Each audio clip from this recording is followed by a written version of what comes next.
J'ai avec moi ce matin deux belles personnes d'une compagnie qui me tient aussi à cœur à Sainte-Marie, c'est Westrock. Alors, j'ai Louis Turmel et Mégane Bernard. Bonjour à vous deux ce matin. Bon matin. Bon matin.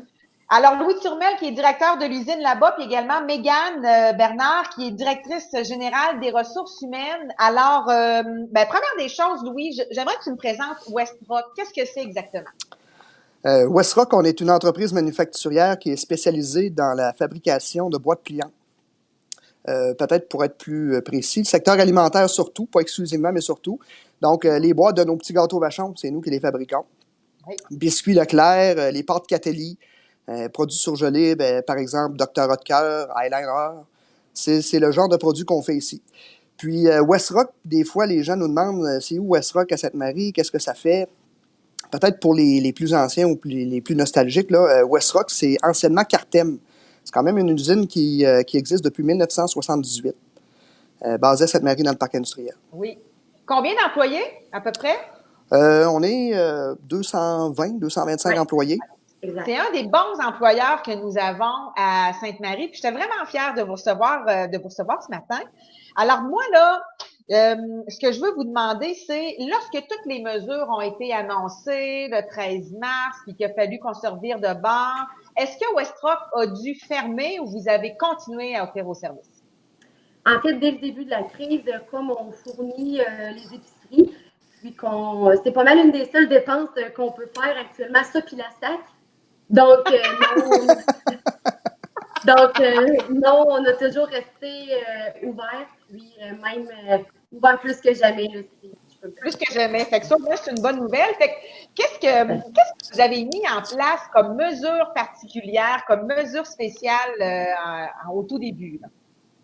Bon, ben, pour débuter, ce qu'on a fait, c'est qu'on a formé une équipe de gestion de crise, donc pour assurer un canal de communication. Puis ensuite de ça, ça a tellement été à une vitesse éclair. Je vais toujours me rappeler vendredi 13 mars. Donc, à tous les jours, ce qu'on fait, c'est que depuis le début, on suit le point de presse du gouvernement. On met des mesures en place, on s'ajuste, on enlève, on modifie. Fait que, bref, on essaie de se tenir Le informé. plus à jour? Oui, exactement. Donc Puis les aujourd'hui, mesures sanitaires, oui, c'est ça. Donc aujourd'hui, à quoi ça ressemble travailler chez Westrock? Dans un premier temps, c'est la prise de température de tous nos employés à tous les jours, à chaque début de corps de travail. Donc, on est une usine qui travaille, il ne faut pas dire 7 jours par semaine, mais à environ 6 jours et demi par semaine, pratiquement 24 heures sur 24, donc un quart de jour, un quart de nuit. Alors, c'est l'équipe des gestionnaires puis l'équipe santé-sécurité qui prend la température de tous les employés avant de débuter le corps de travail avec un questionnaire santé. Donc, pour s'assurer d'éliminer à la source le plus possible le risque de contagion à l'intérieur. Ensuite de ça, bon, on est une usine qui est dans le secteur alimentaire, donc le lavage des mains. C'est pas quelque chose de nouveau chez nous, donc on a juste remis l'emphase en fait sur cette mesure-là. Également, bon, je pense à la désinfection des aires de travail. On a modifié aussi les heures d'entrée et de sortie de nos employés pour éviter que les gens se croisent. Donc, si jamais il y a un cas positif à notre usine, ce qu'on ne souhaite pas d'ailleurs, mais on n'est jamais à l'abri à 100 à ce moment-là, c'est que la traçabilité est beaucoup plus facile. Également, on a créé des nouvelles cafétérias, donc pour distancer les gens le plus possible, pour s'assurer de respecter la distance prescrite de 2 mètres. Télétravail, oui, également notre équipe de maintenance qui a développé différents outils, en fait, pour... Éviter les contacts. Oui, c'est ça, éviter les exactement. contacts. Puis là, pour ce qui est de la production, si je comprends bien, vous, comparativement à d'autres domaines, Louis, ça a comme monté en flèche. Vous n'avez pas nécessairement eu besoin de couper des chiffres, là. Au contraire, nous, Nancy, ça a eu un effet inverse, c'est-à-dire que notre production a augmenté. Oui. Écoutez, on dessert des clients qui sont directement dans les épiceries, comme je mentionnais tantôt, là, que ce soit de la pizza, des pâtes alimentaires, des biscuits, des bar-tendres. Donc, la demande s'est faite sentir assez rapidement.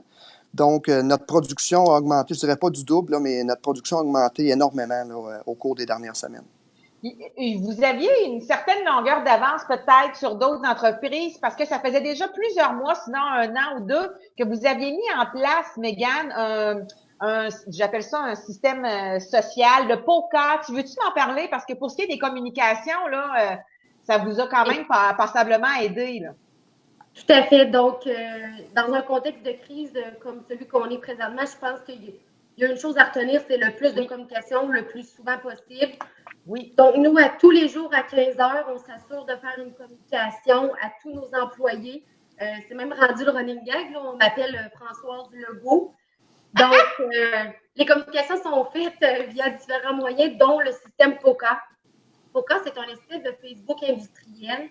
Donc, sur toutes les machines de production, nos employés ont des iPads, puis peuvent suivre en temps réel les différentes communications à travers l'entreprise. Donc, c'est via ce média-là, puis également d'autres moyens aussi qu'on s'assure de garder une communication à tous les jours.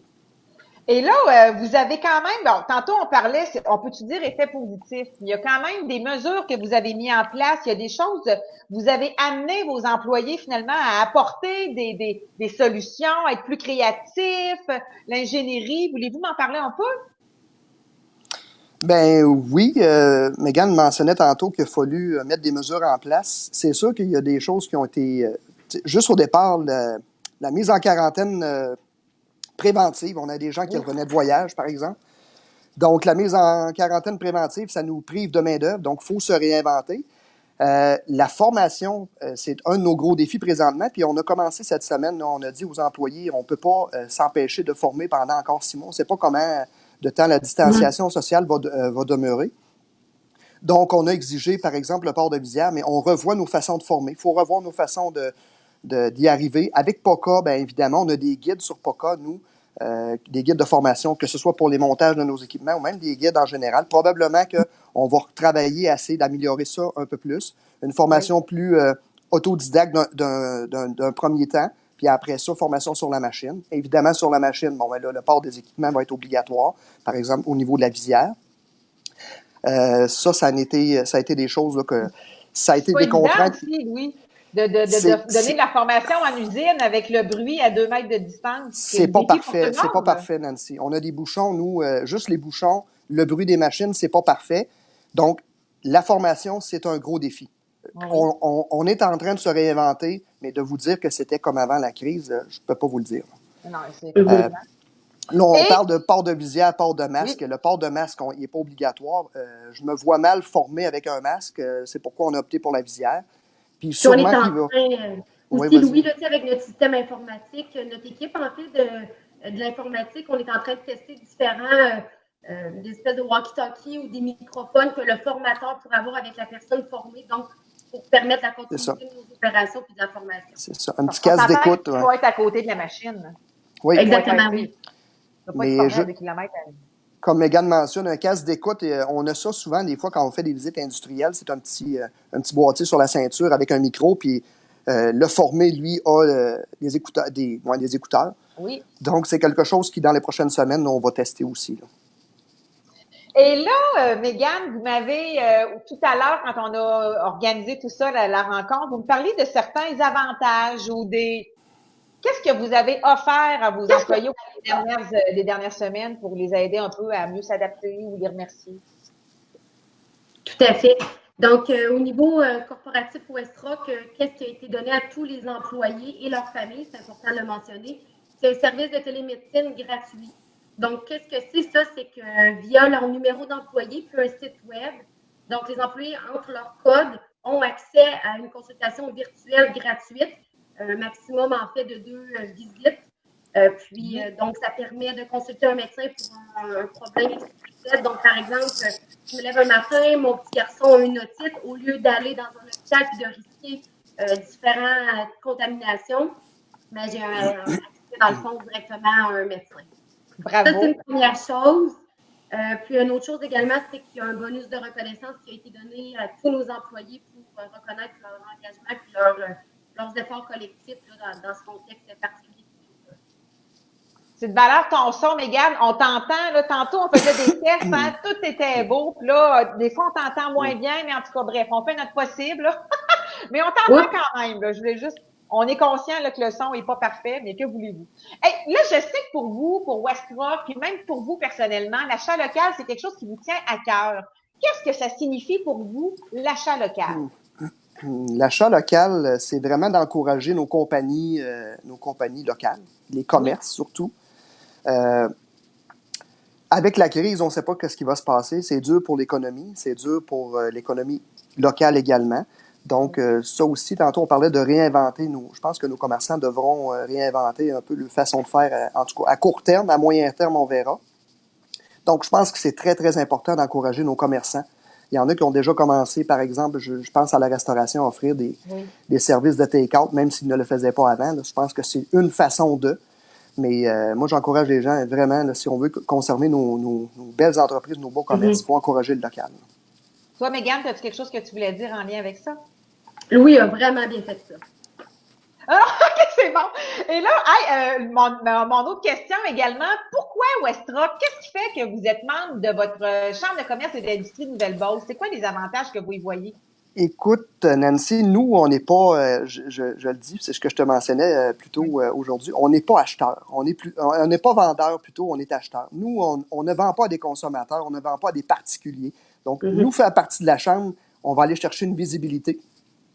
On va aller rencontrer des nouvelles entreprises et, qui sait, peut-être des partenariats d'affaires. Tu sais, des petits sous-traitants, là, des sous-traitants locaux. Des fois, il y a des entreprises qui voient le jour, on n'est pas au courant.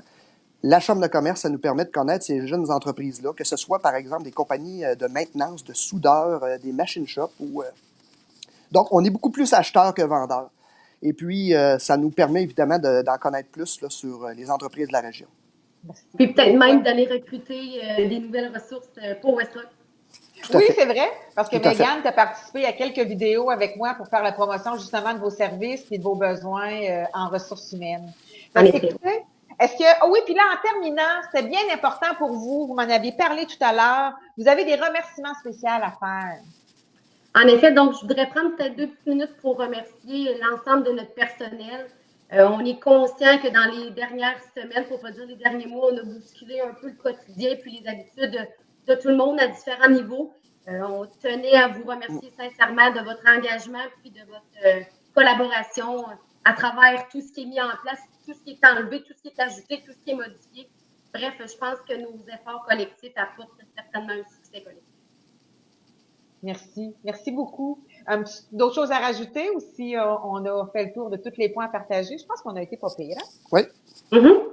Alors, Mégane et Louis, merci d'avoir pris du temps avec moi ce matin. C'est très apprécié. Puis je sais que les gens qui nous écoutent en apprennent tous, peuvent repartir avec certaines choses pour leur propre entreprise. Puis on sait aussi, peut-être qu'il y a des gens qui ne connaissaient pas encore. Fait que ça, pour moi, c'est important aussi de mentionner que vous êtes là, que vous êtes un des gros employeurs à la municipalité de Sainte-Marie. Puis il y a beaucoup de gens qui nous ont écoutés et que vous connaissez également. J'en vois déjà là, François Laoulier, Audrey Bertion, Pierre-Alain qui est là. Fait que, alors, merci tout le monde. Bonne journée. Puis on partage. Merci. Bonjour. Merci. Merci, bye-bye. Bye.